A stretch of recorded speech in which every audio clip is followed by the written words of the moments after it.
Hello, my name's Cheryl Patterson, and I live here in beautiful Gallatin Valley. I've noticed a lot of improvement. Some of that improvement has been in my stride, the heaviness in my legs, the hurting in my hip, sharp pains have disappeared. The bottoms of my feet don't hurt anymore. So many good things that I can't even tell you all of them.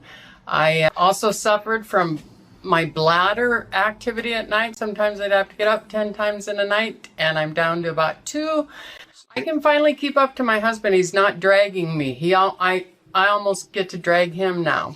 Can you talk about your energy levels? You talked about at work. Yes, a year ago we have our own business. I could not stand on my feet for 4 hours without sitting on a bar stool and getting off my feet, and I can now do an 8-hour shift very easily. And you talked about a clicking or some pain in your hips that used to be sharp. Just sharp pains when I would turn and move, and those have totally gone. Or even getting out of the car, my hips would catch, and none of that goes on anymore, and I don't have to lift my legs up to get them out of the car. She's such an awesome person. I'm so glad your life is better. You're awesome. Me too.